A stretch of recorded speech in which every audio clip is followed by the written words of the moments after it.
ସ୍ୱେଚ୍ଛାସେବୀ ଅନୁଷ୍ଠାନ କାଷ୍ଟ ଏବଂ ଜୟ ମହାବୀର ଯୁବକ ସଂଘର ମିଳିତ ଆନୁକୂଲ୍ୟରେ ଆଜି ପାଟରାସାହି ସ୍ଥିତ ବିଜୟା ହୋଟେଲ ସମ୍ମୁଖରେ ଥିବା ଗୁଜରାଟୀ ପଡ଼ିଆଠାରେ ଏକ ନିଃଶୁଳ୍କ ସ୍ୱାସ୍ଥ୍ୟ ସେବା ଶିବିର ଅନୁଷ୍ଠିତ ହୋଇଯାଇଛି।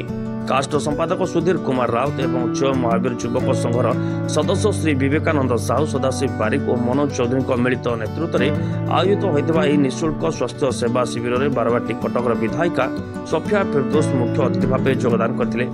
सम्मानित अतिथि भाव वरिष्ठ आईनजीवी धरणीधर नायक, क्षीरोद Raut, professor Hemendra Narayan Das, deputy mayor Damayanti माझी, Suresh Mahapatra, 39 number वार्डर corporator Shri बटकृष्ण Sahu, 41 number वार्डर corporator Swarnaprabha प्रसायत, corporator Subrat घड़ई, युव नेता चिनेश दास, आईनजीवी अम्य विशाल, कलेज छक पूजा प्रतिष्ठान सभापति श्री लोकनाथ लेंका, चोपड़ा दुर्गा पूजा कमिटर पूर्वतन संपादक संग्राम केशरी राउत राय, रंजिता नायक, तपन मिश्र, दिलीप कुमार साहू प्रमुख योगदान करथिले। सेहिपरि साही मुरबी विष्णुचरण साहू, सुरेंद्रनाथ दास, अक्षय साहू, श्रीधर राय, जगन्नाथ साहू, जगन्नाथ लेंका, देवानंद बारिक, अमित कुमार पात्र, अशोक कुमार दास, चंद्र नारायण आचार्य प्रमुख योगदान करी एही महत् कार्यक्रम को उत्साहित करथिले।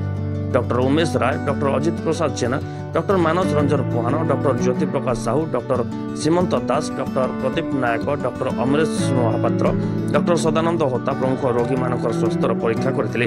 रोगी मानक मागणारे औषध बंटन रे राजीव लोचन धर, देवाशीष दास, पवित्र मोहन नायक प्रमुख सहयोग करथिले। कास्ट पक्षरु गौरांग साहू, बिंदुलता पटनायक, मानस रंजन सेठी, सुजाता साहू, कृष्णा महापात्र प्रमुख स्वेच्छासेवी माने कार्यक्रम को परिचालना करथिले। बाबू एवं समस्त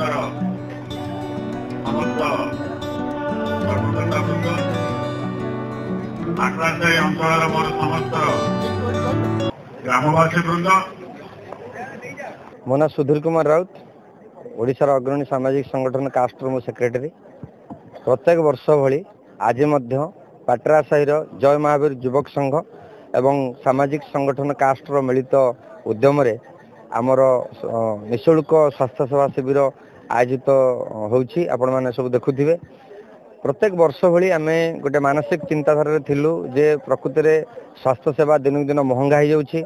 आर्थिक अनग्रसर लोक माने से माने गोटे डॉक्टर फीस देवा को बहुत कष्ट होउछि। तेणु आमे चेष्टा करूछु जते यथासंभव प्रत्येक वर्ष गोटे गोटे स्वास्थ्य सेवा शिविर आयोजन करबा सहित मुक्त भाव रे मागणा रे आमे मेडिसिन वितरण करछु, जहा द्वारा गोटे दिन माने हूँ तो से डाक्तर फीस रु मुक्त हेबे।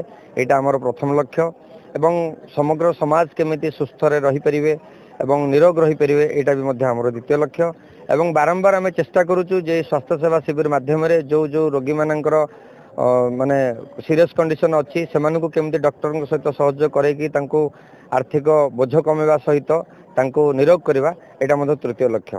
तेणु एभली अनेक लक्ष्य नहीं आमे यही कार्यक्रम को विगत दिन है पाखापाखि आम यहाँ 4 वर्ष है कर स्वास्थ्य सेवा सहित आम रक्तदान शिविर करुछु, ता सहित आपण आई चेकअप करुछु, कैंसर अवेयरनेस प्रोग्राम करुछु, अनेक कार्यक्रम स्वास्थ्य संबंध कार्यक्रम आम कर भाव में आमर समग्र समाज को तो वार्ता रहिबो जे स्वास्थ्य ही संपद।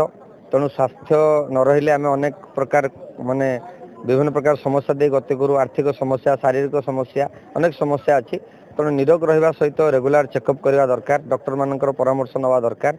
आ सबुठु खुशीर कथा जे विगत वर्ष धरी सामाजिक संगठन कास्ट एवं जय महावीर संघ पाटरासाही मिलित उद्यम कार्यक्रम सुचारू रूप कर बहुत खुशी लगुच। आम एक्चुअली बहुत बाहर बहुत जगह कैंप सब करूँ, वर्ष सारा करूँ, किंतु निज जगार निज जो आम कम कर पाखापाखि बहुत खुशी लगुच।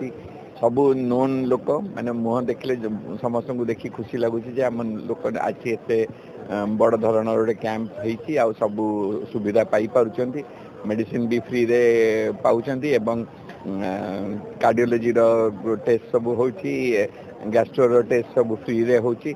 आउ निहाती गरीब लोकंकर भी बहुत सुविधा पाउचंती, धनी लोक भी आसिक बहुत संख्या रे जोग देकी बहुत प्रकार सुविधा पाई पारछंती।